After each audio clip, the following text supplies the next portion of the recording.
India's number 1 varicose veins hospitals ఐబీసీను సంప్రదించండి. మీ నొప్పి లేని ప్రయాణాన్ని ప్రారంభించండి.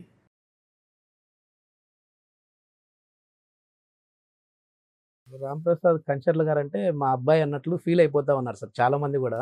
సో మీకు ఈ సోషల్ మీడియాలోకి వచ్చిన తర్వాత వీడియోస్ చేస్తున్నప్పుడు బెస్ట్ కాంప్లిమెంట్, మర్చిపోలేని కాంప్లిమెంట్ ఏమొచ్చిందండి? అంటే మీరు చూసుకున్నప్పుడు కావచ్చు, వేరే వాళ్ళు మీతో చెప్పినప్పుడు కావచ్చు. నాకు బెస్ట్ కాంప్లిమెంట్ ఎప్పుడు గుర్తుండదమ్మా. నాకు నెగిటివ్ కమెంట్సే గుర్తొస్తాయి. ఏమొచ్చింది సార్ నెగిటివ్గా? అంటే నాకు అనిపించింది, నేను చాలా మంది నెగిటివ్ కమెంట్స్ పెడతారు. నిజంగానే నేను నెగిటివ్ కమెంట్స్ని వరకు కూడా చదువుతాను. అన్ని comments, each and every comment చదువుతాను. ఓకే. అండ్ నాకు నచ్చిన నెగిటివ్ కమెంట్ ఏంటంటే, సార్ మీరు సోషల్ మీడియాలో బాగా మాట్లాడతారు, మేము పర్సనల్గా వచ్చినప్పుడు మీరు మాకు అంత టైం స్పెండ్ చేయలేరు అనేది ఇది చాలా మంది కమెంట్ చేస్తూ ఉంటారు. Okay okay. అది నాకు నిజంగానే హర్టింగ్గా అనిపిస్తుంది. నేను ఎందుకంటే మాకు ఎవరికైనా 24 గంటలే ఉంటుంది టైము. అందులో 10 గంటలే పని చేయగలం, 10 నుంచి 12 గంటలు. అందులో మేము సర్జన్స్ కాబట్టి అంటే ఒక 4-5 గంటలు సర్జరీలు కేటాయించగలం. మిగతా ఒక 5-6 గంటలు ఓపీడీలో చూస్తాం. అందులో మళ్ళీ 60-70 మంది పేషెంట్లు చూడాలి. సో మేబీ దానికి పరిష్కారం కూడా నేను ప్రతి పేషెంట్కి ఒక 4-5 నిమిషాల కన్నా కాకుండా ఇంకా ఎక్కువ కేటాయించి వాళ్ళని సాటిస్ఫై చేయగలిగితే maybe that is the next step towards my satisfaction.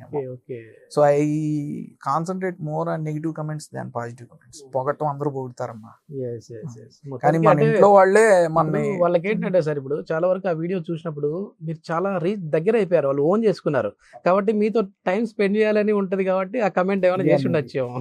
Maybe but everyone will have that only 24 hours, but definitely I will try to be more accessible to the population. Family ఏంటి sir? అంటే మామూలుగా నాన్నగారు అమ్మగారు ఏం చేసేవాళ్ళు? అంటే మీతో పాటు కజిన్ సిబ్లింగ్స్ ఏమన్నా? మదరు టీచర్ కింద చేసి రిటైర్ అయిపోయారు. మా నాన్నగారు చిన్న ఎలక్ట్రికల్ షాపు, ఇప్పుడు షాప్ కూడా మూసేశారు. నాతో పాటు హాస్పిటల్లో ఉంటారు. Okay okay. Wife she surgical oncologist okay. తను. అండ్ ఇద్దరు పిల్లలు, పాప 9th క్లాసు, బాబు ఏమో 3rd క్లాస్. సార్ ఏం చెప్తా ఉన్నారు సార్? చూస్తే అంత యంగ్ ఉన్నారు, అంటే 32 ఇయర్స్ లా కనపడతా ఉన్నారు. 42 కూడా నిండిపోయి 9th 10th వచ్చిన పిల్లలు ఉన్నారంటే ఎవరు నమ్మరు.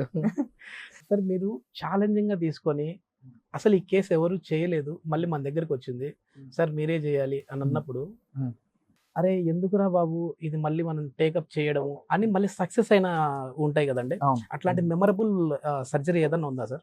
ఎందుకున్నామమ్మా, చాలా ఉంటాయి. నాకు అంటే అక్కడే సాటిస్ఫాక్షన్ వస్తుంది. ప్రతి నెల వీడు ఈజీలీ అలాగా, అంటే బయట ఎక్కడ లేదంటే చెయ్యము అన్న కేసులు మన దగ్గరకు వస్తాయి. బేసికలీ హిప్ రీప్లేస్మెంట్స్ లో ఆ సాటిస్ఫాక్షన్ వేరుండిద్దమ్మా.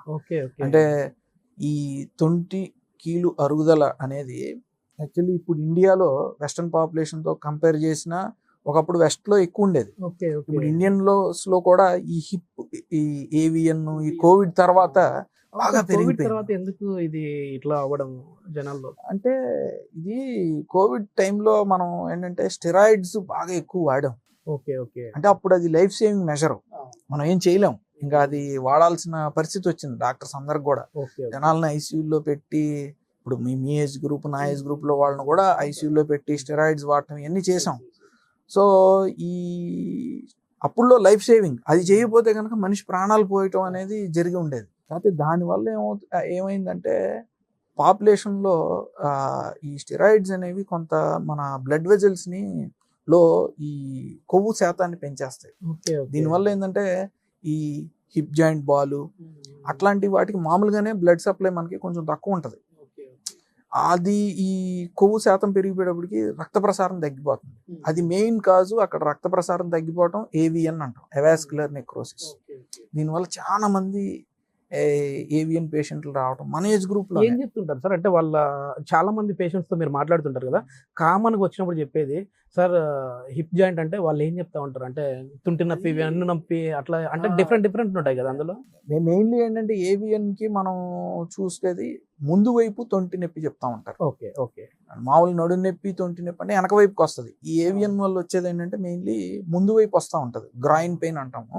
అలా చేసినప్పుడు హై ఇండెక్స్ ఆఫ్ సస్పెషన్ ఉండాలి. హిస్టరీలో మనం ఈ కోవిడ్ వచ్చిందా, స్టెరాయిడ్స్ వాడారా, ఐసీలో ఉన్నారా అని కనుక్కుంటాం. దాని తర్వాత డైరెక్ట్గా ఎక్స్రే ఒకటి తీయించి అవసరాన్ని బట్టి ఎంఆర్ఐ చేయిస్తాం. హై ఇండెక్స్ ఆఫ్ సస్పెషన్ ఉండాలి. ఇప్పుడు ఇవన్నీ డిటెక్ట్ చేయాలి, తప్పదు.